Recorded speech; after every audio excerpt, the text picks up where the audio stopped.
السلام علیکم ورحمۃ اللہ وبرکاتہ نحمدہ ونصلی علی رسولہ الکریم اما بعد۔ امید کرتے ہیں آپ تمام سسٹرز خیر و عافیت سے ہوں گی اور ایمان کی بہترین حالت میں ہوں گی۔ اللہ رب العزت سے دعا ہے آپ کی طرف ہر بڑنے والا شر خیر میں بدل دے، آمین آمین۔ پیاری سسٹرز، ہم لوگ سورۃ المائدہ کی آیہ مبارکہ 61 تک ترجمہ تفسیر پڑھ چکے تھے۔ آج مزید 3 آیہ مبارکہ پڑھنے کی کوشش کریں گے۔ تو آئیے لیسن سٹارٹ کرتے ہیں۔ رب اشرح لی صدری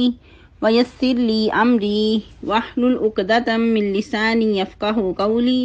اللہم بارک لنا فی اوقاتنا اللہم فقہنا فی الدین اللہم انی اسألک الہدی والتقی والعفاف والغنی اللہم الہمنی رشدی واعذنی من شر نفسی اعوذ باللہ من الشیطان الرجیم بسم اللہ الرحمن الرحیم۔ وَتَرَى كَثِيرًا مِّنْهُمْ يُسَارِعُونَ فِي الْإِثْمِ وَالْعُدْوَانِ وَأَكْلِهِمُ السُّحْتَ لَبِئْسَ مَا كَانُوا يَعْمَلُونَ لَوْلَا يَنْهَاهُمُ الرَّبَّانِيُّونَ وَالْأَحْبَارُ عَنْ قَوْلِهِمُ الْإِثْمَ وَأَكْلِهِمُ السُّحْتَ لَبِئْسَ مَا كَانُوا يَصْنَعُونَ وَقَالَتِ الْيَهُودُ يَدُ اللَّهِ مَغْلُولَةٌ غُلَّتْ أَيْدِيهِمْ وَلُعِنُوا بِمَا قَالُوا بل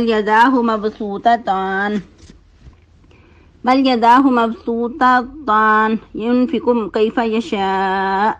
وليزيدن كثيرا منهم ما أنزل إليك من ربك طغيانا وكفرا وألقينا بينهم العداوة والبغضاء إلى يوم القيامة كلما أوقدوا نارا للحرب أطفأها الله ويسعون في الأرض فسادا واللہ لا يحب المفسدین۔ ٹرانسلیشن: وَتَرَى كَثِيرًا مِّنْهُمْ، اور آپ دیکھتے ہیں اکثریت ان کی، یسارعون فی الاسم والعدوان، کہ وہ جلدی کرتی ہیں گناہ اور زیادتی میں، وَأَكْلِهِمُ السُّحْتَ، اور سود کے کھانے میں، لَبِئْسَ مَا كَانُوا يَعْمَلُونَ، البتہ بہت ہی برا ہے جو کچھ وہ اعمال کر رہے ہیں۔ لولا ينہاہم الربانیون، کیوں نہیں منع کرتے ان کو ان کے ربانی، والاحبار، اور ان کے مشائخ، یا ایسے بھی پڑھ سکتے ہیں ان کے علماء اور مشائخ، ان قولہم الاسم، جھوٹ کہنے سے، واکلہم السحت، اور سود کھانے سے، لبئس ما کانوا یصنعون، البتہ بہت ہی برا ہے جو کچھ وہ کر رہے ہیں۔ وقالت الیہود ید اللہ مغلولہ، اور کہتے ہیں یہود اللہ کے ہاتھ بندھے ہوئے ہیں، غلت ایدیہم، انہی کے ہاتھ بندھے جائیں، وَلُعِنُوا، اور ان پر لعنت ہے، بِمَا قَالُوا، اس وجہ سے جو کچھ وہ کہتے ہیں، بل یداہ، بلکہ ہاتھ اس کے، مبسوطتان، کھلے ہوئے ہیں یا فراخ ہیں، ينفق كيف يشاء، وہ خرچ کرتا ہے جس طرح وہ چاہتا ہے، وَلَيَزِيدَنَّ كَثِيرًا، اور البتہ بہت زیادہ ان میں سے، البتہ بڑھ چکے ہیں بہت زیادہ ان میں سے، ما انزل الیک، جو کچھ اتارا آپ کی طرف آپ کے رب کی طرف سے، طغیانا و کفرا، سرکشی اور کفر میں، وَأَلْقَيْنَا بَيْنَهُمُ الْعَدَاوَةَ وَالْبَغْضَاءَ إِلَى يَوْمِ الْقِيَامَةِ، اور ڈال دی ہم نے ان کے درمیان دشمنی اور بغض قیامت کے دن تک، كُلَّمَا أَوْقَدُوا نَارًا لِلْحَرْبِ، جب کبھی بھی وہ جلاتے ہیں آگ لڑائی کے لیے، أطفأها اللہ، اللہ اسے بجھا دیتا ہے، وَيَسْعَوْنَ فِي الْأَرْضِ فَسَادًا، اور وہ کوشش کرتے ہیں زمین میں فساد کی، واللہ لا يحب المفسدین، اور اللہ تعالیٰ نہیں دوست رکھتا فساد کرنے والوں سے۔ تفسیر: جیسا کہ ہم لوگ یہود کے بارے میں پڑھ رہے تھے، ہمارا یہود پہ ہی ٹاپک چل رہا تھا، تو ان کی عوام کے پڑھنے کے بعد اب ان کے علماء کے بارے میں ہمارا لیسن ہے کہ جس طرح عوام بہکی ہوئی تھی، بھٹکی ہوئی تھی اور ہٹ درمی کا شکار تھی، اسی طرح ان کے جو علماء تھے وہ بھی کچھ کم نہیں تھے، اور جو عوام ہوتی ہے وہ علماء کے پیروکار ہوتی ہیں۔ عوام بیچاری بعض اوقات جاہل ہوتی ہے، جو بڑے کہتے ہیں، جو لیڈر جس طرف لگاتے ہیں وہ اس طرف ہی چل پڑتی ہے، ان کے ہی پیروکار ہوتے ہیں۔ تو اللہ سبحانہ و تعالی ان کے علماء کا حال بیان کر رہے ہیں کہ ان کے علماء کا بھی حال ان سے کچھ کم نہیں تھا، وہ بھی اس طرح ہی بھٹکے ہوئے تھے، بلکہ اپنے لوگوں کو بھی بھٹکا رہے تھے۔ اللہ رب العزت کیا فرما رہے ہیں؟ وَتَرَى كَثِيرًا مِّنْهُمْ يُسَارِعُونَ فِي الْإِثْمِ وَالْعُدْوَانِ، آپ دیکھتے ہیں کہ ان کی جو اکثریت ہے ان میں سے وہ جلدی کر رہی ہے، دوڑ دھوپ کرتی ہے، کس طرف؟ گناہ اور زیادتی کے کاموں میں، یعنی کہ جو گناہ اور زیادتی کے کام ہیں وہ ان کو بہت پسند ہوتے ہیں، اسی میں ان کی دوڑ دھوپ ہوتی ہے۔ لیکن اس کے برعکس جیسا کہ ہم نے پہلے بھی بارہا پڑھا کہ جو مومنین ہوتے ہیں، جو اللہ والے ہوتے ہیں، ان کی کوشش کیا ہوتی ہے کہ وہ نیکیوں کی طرف سبقت کرتے ہیں، یسارعون فی الخیرات، کہ وہ نیکیوں میں بڑھ چڑھ کر حصہ لینے والے ہوتے ہیں۔ یا پھر اور بھی بہت سارے مقامات میں مختلف ورڈ یوز کیے گئے، فاستبقوا الخیرات، کہ تم لوگ نیکیوں میں سبقت لے جاؤ، اور مومنین اس کی زندہ مثال ہوا کرتے ہیں۔ تو لیکن ان کا حال اس کے برعکس تھا، وہ کیا کرتے تھے، ان کی جو کوششیں دوڑ دھوپ فی الاسم والعدوان، گناہ اور زیادتی کی قوموں میں ہوتی تھی۔ اور پھر مزید ان کے اندر کیا خرابیاں تھیں، وَأَكْلِهِمُ السُّحْتَ، اور یہ بہت زیادہ سود کھانے والے تھے، حرام خور تھے۔ پہلے بھی آپ نے بارہا پڑھا کہ یہ لوگوں کے مال غصب کرتے تھے اور لوگوں کے ناحق مال کھا لیا کرتے تھے، اور جو سود کی قباحت ہے وہ بہت ہی بڑی ہے۔ اور یاد رہے کہ سود بہت ہی گناؤنا جرم ہے، اور یہ اللہ ہی کی نافرمانی نہیں بلکہ لوگوں کے بھی جو ہے مال غصب کیے جاتے ہیں۔ ایک فریق جو ہے وہ امیر سے امیر ترین ہوتا جاتا ہے، اور جو دوسرا فریق ہے وہ نیچے سے نیچے گرتا چلا جاتا ہے، اور بعض اوقات ایسا گرتا ہے کہ پھر ساری زندگی اپنے پاؤں پہ کھڑا نہیں ہو سکتا۔ تو اسلام نے ہر اس کام سے منع کیا ہے کہ جو ایک فریق کا فائدہ ہو اور دوسرے کا اس میں نقصان ہو۔ تو اللہ رب العزت ان کے ایسے اعمال کو کیا کہہ رہے ہیں، لبئس ما کانوا یعملون، یہ بہت ہی برا تھا جو کچھ وہ اعمال کر رہے تھے۔ پھر ساتھ اللہ تعالیٰ کیا فرما رہے ہیں، لولا ینہاہم الربانیون والاحبار عن قولہم الاسم واکلہم السحت، کیوں نہیں منع کرتے تھے ان کے مشائخ اور علماء،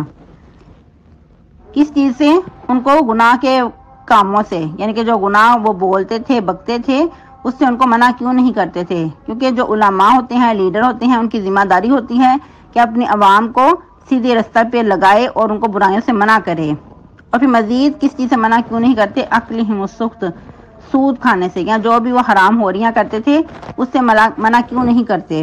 اور یاد رہے کہ جس طرح گناہ سے بچنا انسان کی ذمہ داری ہے، اسی طرح کسی کو گناہ سے روکنا بھی انسان کی ذمہ داری ہے، اور اسپیشلی جب انسان کوئی لیڈر ہو، کوئی بڑے عہدے پہ منصب ہو، تو پھر اس کی بہت بڑی ذمہ داری ہے کہ اپنی عوام کو، ان کے جو ماتحت ہیں ان کو غلط کاموں سے روکیں۔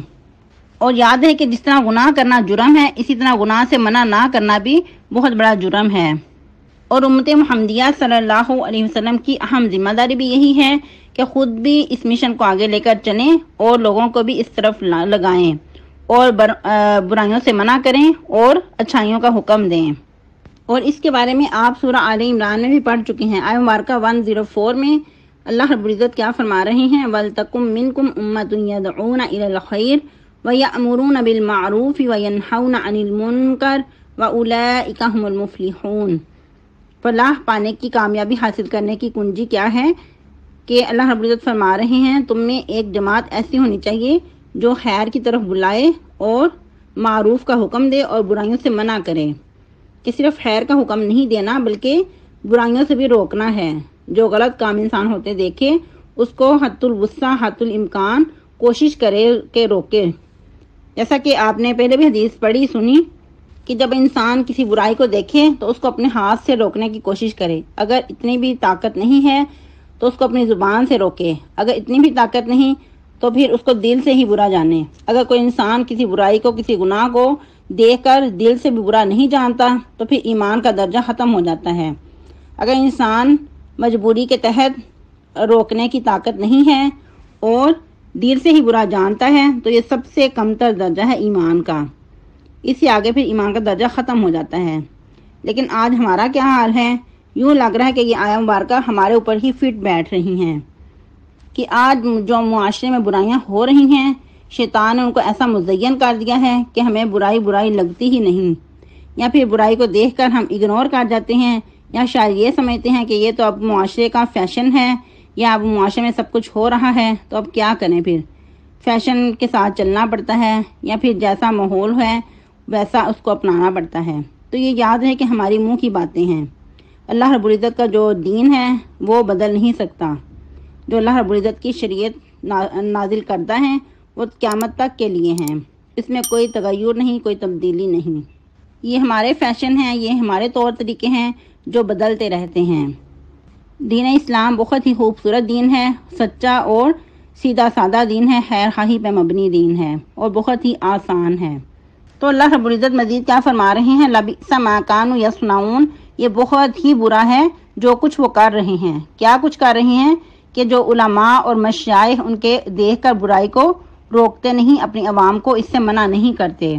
اور یاد رہے کہ جب انسان برائی کو دیکھتا ہے اور اس کو منع نہیں کرتا اور انہی مجالس میں رہتا ہے اور وہاں ہی اٹھتا بیٹھتا ہے، تو پھر کیا ہوتا ہے کہ آہستہ آہستہ انسان اس میں ملوث ہو جاتا ہے، اس کا ہم پیالہ ہم نوالا بن جاتا ہے۔ جیسا کہ حدیث سے بھی پتہ چلتا ہے کہ نبی صلی اللہ علیہ وسلم کی فرمان مبارکہ کے مطابق کہ بنی اسرائیل جب کسی برائی کو دیکھتے اور پھر اسی مجلس میں رہتے، ان کو نہ منع کرتے، تو آہستہ آہستہ کیا ہوتا کہ اس کے ہم نوالا ہم پیالہ بن جاتے۔ یہ مختصر سا مفہوم بتایا گیا ہے کہ اس طرح کرتے۔ تو حقیقت الحال ایسا ہی ہے، جب انسان کسی مجلس کو اٹینڈ کرتا رہتا ہے، ادھر ہی اٹھتا بیٹھتا ہے، ان کے ساتھ ہی رہتا ہے اور برائی سے منع نہیں کرتا، اور آہستہ انسان کے اندر جو ایک فرقان ہے وہ ختم ہو جاتا ہے، اس کو بھی برائی اتنی بڑی نہیں لگتی، یا پھر برائی کی جو پہچان ہے آہستہ سے اس کے دل سے ختم ہو جاتی ہے، گویا کہ انسان کا ضمیر جو ہے وہ مردہ ہو جاتا ہے۔ اور کچھ یوں ہی حال آج ہمارے معاشرے کا بھی بن چکا ہے۔ اور آج سب سے بڑھ کر ہم اپنی خوشی غمیوں کی مجالس دیکھیں، ادھر جو محفلیں سجتی ہیں، جو کچھ ناچ گانا ڈانس اور ڈول ڈمکے ہوتے ہیں، تو کیا ہے، اس کو بہت خوشی سے قبول کر لیا جاتا ہے کہ یہ تو پھر خوشی کے موقع ہیں، زندگی میں ایک ہی بار تو خوشی ملتی ہے۔ تو اس طرح کی باتیں کہہ کے ہم خود کو بھی چپ کروا دیتے ہیں، اپنے ضمیر کی جو آواز ہے اس کو بھی دبا دیتے ہیں۔ آج کے لیے اتنا ہی کافی ہے، کیونکہ نیکسٹ آیہ مبارکہ کی تفسیر لینتھی ہے اور اس کو انشاءاللہ نیکسٹ لیسن میں تفسیر کے ساتھ دیکھیں گے۔ اور اس کے علاوہ آج کے لیسن میں اپنا جائزہ لیجئے گا، خود کو چیک کیجئے گا کہ کہاں کہاں ایسا ہے کہ ہم لوگ برائی دیکھ کے اگنور کر دیتے ہیں، یا پھر دیکھتے ہیں کہ چلو اب کیا کریں، پھر معاشرے کے ساتھ چلنا ہے، یا پھر کیا کریں، اب لوگ مانتے ہی نہیں، سنتے ہی نہیں۔ لیکن یاد رہے کہ ہماری جو ذمہ داری ہے، ہم لوگوں تک حق کو پہنچائیں، ان کو پہچان کروائیں، ورنہ وہ وقت دور نہیں کہ اگر انسان برائی کا جو وبال ہے انسان اس میں مبتلا ہو سکتا ہے۔ جیسا کہ پہلے بھی آپ نے بارہا حدیث سنی کہ جب انسان اچھائی کا حکم نہیں دیتا، برائی سے منع نہیں کرتا، تو پھر جو گناہ کا وبال ہے وہ سب پہ ہی آتا ہے، یعنی کہ پوری جو انسانیت ہے وہ عذاب کے لپیٹ میں آ جاتی ہے، یہاں تک کہ پھر اگر جو نیک لوگ ہیں وہ بھی دعائیں کریں تو ان کی دعائیں قبول نہیں ہوتی۔ تو اللہ نہ کرے کہ انسان کے اوپر ایسے عذابات آ جائیں، ایسے وبال کا شکار ہو جائے، اس سے پہلے ہی ہم جاگ جائیں اور جو اپنی ذمہ داری ہے اس کو سمجھیں۔ لیکن اس میں بھی حکمت کا تقاضا ہے کہ بہت پیار اور محبت سے اور اچھے انداز سے لوگوں کو اسلام کی دعوت دیں، ان کو تبلیغ کریں۔ بعض اوقات کیا ہوتا ہے کہ ہم لوگ دوسروں کو تبلیغ تو کرتے ہیں، لیکن ایسا انداز ہوتا ہے کہ دوسروں پہ جو احکامات ہیں وہ مسلط کر دیتے ہیں۔ اس میں بھی حکمت کے ساتھ چلنا ہوگا کہ لوگوں کو اللہ کی محبت دلائیں، ان کو پیار و محبت سے سمجھائیں۔ جیسا کہ اللہ رب العزت کا ارشاد ہے، ادعو الی سبیل ربک بالحکمت والموعظۃ الحسنہ، کہ لوگوں کو اللہ کی طرف بلاؤ حکمت کے ساتھ اور اچھی نصیحت کے ساتھ۔ تو اپنا جائزہ بھی لیجئے گا اور اس پہ کوئی ایسا کام کیجئے گا کہ جو ہماری ذمہ داری ہے وہ ہماری پوری ہو۔ کل فرائیڈے ہے، فرائیڈے کی سنتوں کا خیال رکھیے گا، اسپیشلی سورۃ الکہف پڑھ لیجئے گا، درود شریف کی کثرت اور صدقہ خیرات۔ اور جمعے کے دن اسپیشلی صدقہ کیجئے، جیسا کہ آپ کو پہلے بھی بتایا گیا کہ سیدنا عبداللہ بن عمر کا جو طریقہ تھا وہ ہر ہفتے ہر جمعے کو غلام آزاد کیا کرتے تھے، اور غلام بہت مہنگے ہوا کرتے تھے۔ شاید ہمیں اس چیز کا اندازہ نہ ہو، کیونکہ آج ہمارے معاشرے میں یہ چیز نہیں پائی جاتی، تو شاید پھر اس سے ہمیں کوئی پتہ نہیں کہ کتنے کا غلام ہوا کرتا تھا۔ اور یاد ہے کہ اگر ایک جمعے وہ غلام آزاد نہ کر پاتے تو پھر نیکسٹ اس سے دونا کرتے،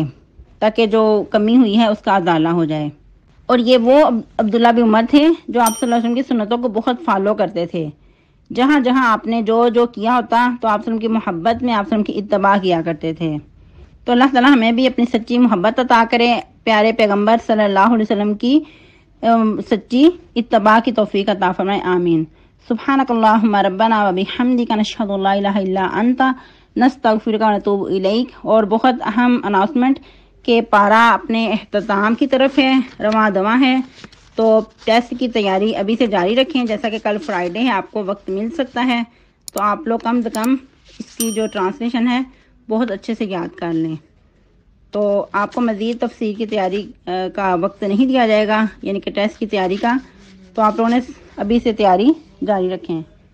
السلام علیکم ورحمۃ اللہ وبرکاتہ۔